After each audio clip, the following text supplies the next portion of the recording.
Hello viewers, இன்னைக்கு நம்மளுடைய சேனலில் ஒரு இன்ட்ரெஸ்டிங்கான ஒரு டாபிக் பற்றி தான் நம்ம பார்க்க போகிறோம். இன்னைக்கு நம்ம எதை பற்றி பார்க்க இருக்கோம் அப்படின்னா, பிப்ரவரி 26ஆம் தேதி என்று மகா சிவராத்திரி ஆனது நிகழ இருக்கிறது. இந்த நேரத்தில் பார்த்தீங்கன்னா சிவனை வழிபட்டால் நினைத்தது நடக்கும். அதேபோல் சில முக்கிய கிரக மாற்றங்களினுடைய இடப்பெயர்ச்சி ஏற்படுதுங்க.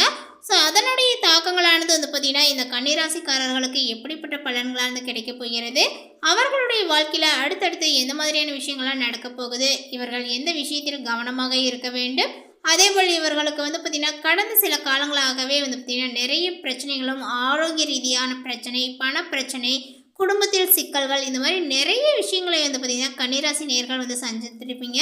அந்த ஒரு விஷயங்கள் எல்லாமே பார்த்தீங்கன்னா இப்பொழுது முடிய போகிறதா, மீண்டும் இல்லை அந்த பிரச்சனையை தொடரப் போகிறதா, இல்லை வேறு ஏதாவது பார்த்தீங்கன்னா புதுவிதமான ஒரு பிரச்சனைகளானது உங்களுக்கு காத்திருக்கா அப்படிங்கிறது குறித்து தான் இந்த பதிவில் நம்ம பார்க்க இருக்கோம். பதிவை தொடர்ந்து பாருங்கள். இந்த வீடியோவை கன்னிராசி நேயர்கள் பார்த்துட்டு இருந்தீங்க அப்படின்னா, உங்களுக்கு சிவபெருமானை பிடிக்கும் அப்படின்னா சிவபெருமானை போற்றி அப்படின்னு சொல்லிட்டு மறக்காமல் பதிவிடுங்க. இதில் எத்தனை பேத்துக்கு பார்த்தீங்கன்னா சிவபெருமானை பிடிக்கும் அப்படிங்கிறத நம்ம தெரிஞ்சுக்கலாம். அது மட்டும் இல்லாமல் பார்த்தீங்கன்னா இப்படி ஒரு விஷயத்தை செய்கிறதுனால உங்களுடைய வாழ்க்கையில் ஒரு நல்ல முன்னேற்றங்களும் ஏற்படும். அதேபோல் மகா சிவராத்திரி நாளில் பார்த்தீங்கன்னா சில முக்கிய பரிகாரங்களை நீங்கள் செய்துக்கோங்க. உங்களுடைய வாழ்க்கையில் பார்த்தீங்கன்னா நல்ல ஒரு முன்னேற்றங்கள் ஏற்படுவதோடு உங்களுக்கு பார்த்தீங்கன்னா மகிழ்ச்சியும் நிம்மதியும் உண்டாகும் அப்படின்னு சொல்லலாங்க. இப்போ பார்த்தீங்கன்னா இந்த கன்னிராசிக்காரர்களுக்கு எப்படிப்பட்ட பலன்கள் கிடைக்க போகுது அப்படிங்கிறது குறித்து பார்க்கறதுக்கு முன்னாடி நம்மளுடைய சேனலை இப்போ தான் ஃபர்ஸ்ட் டைம் நீங்கள் விசிட் பண்ணுறீங்க அப்படின்னா நம்மளுடைய சேனலை இன்னும் சப்ஸ்கிரைப் பண்ணாமல் இருந்த மாதிரி சப்ஸ்கிரைப் பண்ணிவிடுங்க. அப்படியே கூட இருக்க அந்த பெல் ஐக்கானே பார்த்தீங்கன்னா கிளிக் பண்ணி வச்சுக்கோங்க. அப்போ தான் நம்மளுடைய சேனலில் கொடுக்கக்கூடிய அனைத்து தகவலுமே உங்களுக்கு நோட்டிஃபிகேஷனாக வரும். அதையும் நீங்கள் பார்த்து பயனடையலாம். சிவபெருமானுக்குரிய 8 முக்கியமான விரதங்களில் ஒன்று மகா சிவராத்திரி விரதங்களாகும். இது சிவபெருமானுக்கு விருப்பமான இரவாக கருதப்படுகிறது. தேவர்கள், முனிவர்கள் உள்ளிட்ட அனைத்து தெய்வங்களும் ஈசனை பூஜித்து வழிபடக்கூடிய காலங்களாகும். அன்று இரவு முழுவதுமே கண்விழித்து சிவ பூஜைகளை செய்வது சிறப்பு. மகா சிவராத்திரி நாளில் இரவு முழுவதும் கண்விழிக்க முடியாதவர்கள் குறிப்பிட்ட ஒரு நேரத்தில் மட்டும் கண்விழித்து சிவபெருமானை வழிபடுவதனால மகா சிவராத்திரியில் விரதங்களை இருந்து கண்விழித்த பலனும் சிவனினுடைய அருளும் நினைத்த காரியங்களில் வெற்றிகளும் கிடைக்கும். ஒவ்வொரு ஆண்டும் மாசி மாதம் வரக்கூடிய தேய்பிறை சதுர்தசி தினத்தில் மகா சிவராத்திரி விழாவானது கொண்டாடப்படுகிறது. சிவபெருமான் பார்வதி தேவி திருமணம் செய்து கொண்ட நாளையே மகா சிவராத்திரி தினமாக கொண்டாடப்படுவதாக புராணங்கள் சொல்லப்படுது. இந்த நாளில் சிவபெருமானுக்கும் பார்வதி தேவிக்கும் சிறப்பு பூஜைகளானது நடத்தப்படுவது வழக்கம். மகா சிவராத்திரி அன்று நாள் முழுவதுமே சிவனை வேண்டி விரதங்களை இருந்து வழிபட்டால் விருப்பங்கள் அனைத்துமே நிறைவேறுங்க. துன்பங்களானது உங்களுக்கு நீங்கும், முக்திகளானது கிடைக்கும் என்பது நம்பிக்கை. சிவபெருமானினுடைய பரிபூரண அருளை பெறுவதற்கு ஏற்ற நாளாக மகா சிவராத்திரி விழாவானது கருதப்படுகிறது. அதுவும் மகா சிவராத்திரி என்று ஒரு குறிப்பிட்ட நேரத்தில் சிவபெருமானை வழிபட்டால் நினைத்த காரியங்கள் அனைத்தும் அப்படியே நடக்கும் என்று சொல்லப்படுது. மகா சிவராத்திரி பூஜைகள் என்பது மாலை 6 மணிக்கு துவங்கி மறுநாள் காலை 6:30 மணி வரை பார்த்தீங்கன்னா நடைபெறுங்க. மொத்தம் 4 கால பூஜைகளானது நடத்தப்படும். ஒவ்வொரு கால பூஜைகளுமே சுமார் 3 மணி நேரம் நடைபெறும். மகா சிவராத்திரியினுடைய 4 கால பூஜைகளில் மிகவும் முக்கியமானது 3ஆம் கால பூஜை தான். இது பார்த்தீங்கன்னா நள்ளிரவு 12 மணிக்கு துவங்கி அதிகாலை 3 மணி வரை நடைபெறும். இந்த 3ஆம் காலத்தினுடைய முதல் 50 நிமிடங்கள் மிக மிக முக்கியமானதாகும். இந்த நேரத்தில் செய்யப்படக்கூடிய பூஜைக்கு நிசித கால பூஜை என்று பெயர். இதுதான் சிவபெருமானை வழிபடுவதற்கு மிக மிக ஏற்ற நேரங்களாகும். அன்றைய தினம் சரியாக இரவு 12:09 முதல் 12:59 வரையிலான நேரத்தில் சிவனிடம் நீங்கள் என்ன வேண்டிக் கொண்டாலும் அது அப்படியே நடைபெறும். மகா சிவராத்திரி பூஜையில் 3ஆம் கால பூஜை என்பது பார்வதி தேவி சிவபெருமானை வழிபட்ட காலங்களாகும். அந்த சமயத்தில் நாமும் வழிபட்டால் சிவபெருமானினுடைய அருளும் பார்வதி தேவியினுடைய அருளும் கிடைக்கும் என்பது நம்பிக்கை. இந்த இடைப்பட்ட நேரங்களில் பார்த்தீங்கன்னா நம்மளுடைய கிரக மாற்றத்தினுடைய சேர்க்கையானது ஏற்படுதுங்க. ஸோ இதனுடைய தாக்கங்கள் பார்த்தீங்கன்னா கன்னிராசிக்காரர்களுக்கு எப்படிப்பட்ட பலன்களை கொடுத்திருக்கு அப்படிங்கிறது குறித்து இப்போ நம்ம பார்த்து தெரிந்து கொள்ளலாம். கன்னிராசி அன்பர்களே, இந்த காலகட்டத்தில் உங்களுடைய ராசிநாதன் புதன் விரையாதிபதி சூரியனோடு கூடியிருக்கின்றார். எனவே விரயங்கள் கூடுதலாக இருக்குங்க. வீடு மாற்றம், இடமாற்றம் எதிர்பாராத விதத்தில் சேரலாம்.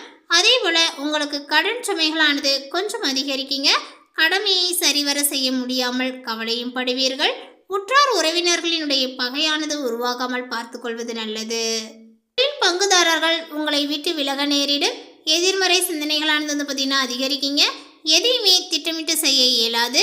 குரு உங்களுடைய ராசியை வந்து பார்த்திங்கன்னா பார்க்கிறார் என்றாலுமே ஜென்மத்தில் கேது இருப்பதனால எதையுமே போராடியே முடிக்கக்கூடிய சூழ்நிலைகளானது உங்களுக்கு உருவாகும். அதேபோல் இந்த காலகட்டங்கள் முழுவதுமே கும்பராசியில் சூரியன் சனியினுடைய சேர்க்கையானது ஏற்படுகிறது. உங்களுடைய ராசிக்கு விரையாதிபதி சூரியன், ரேகாதிபதி சனி, இந்த இரண்டும் இணையக்கூடிய நேரங்கள் ரேக நிவர்த்தியாக வந்து பார்த்திங்கன்னா பரிகாரம் செய்வது நல்லது. அதேபோல் ஆரோக்கிய தொல்லைகளானது கொஞ்சம் அதிகரிக்குங்க. ஒரு சிலருக்கு வந்து பார்த்திங்கன்னா ரண சிகிச்சை செய்ய வேண்டும் என்ற நிலைகளும் உருவாகலாம். தொழில் போட்டிகளானது வந்து பார்த்திங்கன்னா உங்களுக்கு அதிகரிக்கும். எதை செய்தாலுமே யோசித்து செய்வதே நல்லது. ஏனென்றால் பிறருக்கு நன்மை செய்தாலுமே கூட அது தீமையாகவே உங்களுக்கு தெரியும். அதேபோல் பங்கு சந்தையில் ஈடுபட்டு இருப்பவர்கள் மிகுந்த கவனத்தோடு செயல்பட வேண்டும். ஏற்றமும் இறக்கமும் தொடர்புடையதாய் வரக்கூடிய நேரங்கள் இது. மிதுன ராசியில் சஞ்சரிக்கக்கூடிய செவ்வாய் மாசி 9ஆம் தேதி என்று வக்ர நிவர்த்தி ஆகின்றார். உங்களுடைய ராசிக்கு 3, 8 ஆகிய இடங்களுக்கு அதிபதியான செவ்வாய் வக்ர நிவர்த்தி ஆகின்றார். எனவே சகோதர சச்சரவுகளானது உங்களுக்கு அகலுங்க. உங்களை சார்ந்து இருப்பவர்களால் ஏற்பட்ட வாக்குவாதங்கள் நல்ல முடிவிற்கு வரும். சென்ற மாதம் ஏற்பட்ட இழப்புகளை ஈடு செய்ய புதிய வாய்ப்புகளும் வருங்க. என்றைக்கோ விலைக்கு வாங்கி போட்ட இடமானது இப்பொழுது நல்ல விலைக்கு விற்பனையாகி அதிக லாபத்தையும் கொடுக்கும். பெற்றோர் வழி பிரச்சனைகள் சுமூகமாக முடியுங்க. முன்னோர்களினுடைய சொத்துக்களில் முறையான பங்கீடுகள் கிடைக்கவில்லையே என்று கவலைப்படுவீர்கள். இப்பொழுது மகிழ்ச்சி அடையக்கூடிய விதத்தில் பஞ்சாயத்துகள் சாதகமாகவே உங்களுக்கு முடியும். பழைய வாகனங்கள் செலவு வைக்கின்றதே என்று கருதி புதிய வாகனத்தை வாங்குவதில் ஆர்வத்தையும் காட்டுவீர். மாசி 14ஆம் தேதியன்று மீனராசிக்கு செல்லக்கூடிய புதன் அங்கு நீச்சம் பெறுகின்றார். உங்களுடைய ராசிநாதன் புதன் நீச்சம் பெறக்கூடிய இந்த வேளையில் நல்ல சம்பவங்களானது பலவுமே நடைபெறுங்க. கேந்திராதிபதி தோஷங்கள் பெற்ற கிரகங்கள் யோகம் செய்ய வேண்டுமானால் நீச்சம் பெற வேண்டும் அல்லது வலிமை இழக்க வேண்டும். அந்த அடிப்படையில் இப்பொழுது எதிர்பாராத நல்ல திருப்பங்களானது வரப்போகின்றது. இருப்பினுமே ஆரோக்கியத்தில் மட்டும் கொஞ்சம் கவனங்களானது தேவை. மருத்துவ செலவுகளும் உண்டு. பொது வாழ்வில் உள்ளவர்களுக்கு அதிகார அந்தஸ்தானது கிடைக்குங்க. வியாபாரம் மற்றும் தொழில் செய்பவர்களுக்கு வாடிக்கையாளர்களினுடைய எண்ணிக்கையானது உயருங்க. உத்தியோகத்தில் உள்ளவர்களுக்கு எதிர்பார்ப்புகளானது நிறைவேறும். மாணவ மாணவிகளுக்கு படிப்பில் அக்கறையானது கூடுங்க. கலைஞர்களுக்கு போட்டிகளில் வெற்றியானது கிடைக்கும். பெண்களுக்கு பிரச்சனைகளில் நீங்க பிரபலஸ்தாரர்கள் பின்னணியாகவே வந்து இருப்பார்கள். பொருளாதாரத்தில் நிறைவுகளானது ஏற்படும். தற்போது உங்களுக்கு வந்து பார்த்திங்கன்னா செயல்திறன்களானது அதிகரிக்குங்க. ஆனால் பயணங்களின் போது உடல் ஆரோக்கியத்தில் கவனங்களானது தேவை. தொழில் மற்றும் வியாபாரத்தில் நல்ல லாபங்களானது கிடைக்க பெறுவீர்கள். பிரச்சனைகளை பேசியே தீர்த்து விடுவீர்கள். உத்தியோகத்தில் இருப்பவர்கள் பதவி உயர்வு, கூடுதல் பொறுப்புகள் கிடைக்க பெறுவார்கள். எதிலுமே திட்டமிட்டு செயலாற்றுவதனால மேலதிகாரிகளினுடைய பாராட்டானது உங்களுக்கு கிடைக்கும். குடும்பத்தில் இருப்பவர்களிடம் அனுசரித்து நடந்து கொள்வது அமைதியை கொடுக்குங்க.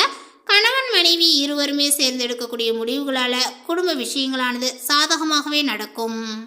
பிள்ளைகளால் பெருமையானது சேரும். பெண்களுக்கு அடுத்தவர்கள் பேசுவதை காதில் வாங்காமல் தவிர்ப்பது நல்லது. நீண்ட நாட்களாக இழுபறியாக இருந்த பிரச்சனைகள் குறையுங்க. அதேபோல் மனதில் எதிர்காலங்கள் பற்றிய சிந்தனைகளானது உங்களுக்கு உண்டாகும். மாணவர்களுக்கு கல்வியில் வெற்றி பெற நண்பர்களினுடைய உதவியும் கிடைக்கும் அப்படின்னு சொல்லலாம். வீண் செலவை குறைப்பதும் நல்லது. கலைத்துறையினருக்கு எடுக்கக்கூடிய முயற்சிகளானது சாதகமான பலனையும் கொடுக்கும். கடன் பிரச்சனையானது உங்களுக்கு தீருங்க. எதிர்ப்புகளானது உங்களுக்கு அகலும். தொழில் வியாபாரங்கள் தொடர்பான போட்டிகளும் நீங்கும். அரசியல் துறையினருக்கு விடாப்பிடியாக செயல்பட்டு சில வேலைகளை நீங்கள் முடிப்பீர்கள். நண்பர்களுடன் மனஸ்தாபங்களானது வரும். யாருக்குமே சாட்சி கையெழுத்திட வேண்டாம். வேலையாட்களால் பிரச்சனைகளானது வரக்கூடுங்க. மறைமுக எதிர்ப்புகளும் உங்களுக்கு வந்து நீங்கும். அடுத்ததாக இந்த கன்னிராசியில் உள்ள உத்திரம் நட்சத்திரத்தை சார்ந்தவர்களுக்கு வந்து பார்த்தீங்கன்னா இந்த காலகட்டத்தில் குடும்பத்திலும் மகிழ்ச்சியானது தரக்கூடிய ஒரு நிகழ்ச்சியானது நடைபெறும். மேலுமே மன நிம்மதியானது உங்களுக்கு உண்டாகுங்க. தொலைதூர பயணங்களானது வந்து மேற்கொள்ளலாம். அதற்கான வாய்ப்புகள் நிறையவே இருக்குது. அடுத்ததாக வந்து பார்த்தீங்கன்னா அஸ்தம் நட்சத்திரத்தை சார்ந்தவர்களுக்கு இந்த காலகட்டத்தில் நீங்கள் எதையுமே துணிச்சலாக செய்து முடித்து காரிய வெற்றியை அடைவீர்கள். மற்றவர்களுடன் இருந்த பகையானது உங்களுக்கு இப்பொழுது நீங்குங்க. பூர்வீக சொத்துக்களில் இருந்த சிக்கல்களானது இப்பொழுது தீர்ந்து பணவரவானது அதிகரிக்கும். அடுத்ததாக வந்து பார்த்தீங்கன்னா சித்திரை நட்சத்திரத்தை சார்ந்தவர்களுக்கு இந்த காலகட்டத்தில் உங்களுடைய தொழில் வியாபாரத்தில் இருந்த தொய்வானது நீங்கி விறுவிறுப்படையும். அதேபோல் வசூலாக வேண்டிய கடன் பாக்கிகளானது வசூலாகுங்க. தொழில் தொடர்பான பிரச்சனைகளானது தீரும். உத்தியோகத்தில் இருப்பவர்கள் பணி தொடர்பாக கஷ்டங்கள் பார்த்திங்கன்னா குறையக்கூடும் அப்படின்னு சொல்லலாம். இந்த தகவல் உங்களுக்கு பிடித்திருந்தால் லைக் பண்ணுங்கள், ஷேர் பண்ணுங்கள். இது போன்ற புதிய சுவாரஸ்யமான புதிய தகவலை தெரிந்து கொள்வதற்கு நம்மளுடைய சேனலை இன்னும் சப்ஸ்கிரைப் பண்ணாமல் இருந்தீங்க அப்படின்னா முதல்ல சப்ஸ்கிரைப் பண்ணிவிடுங்க. தேங்க்யூ.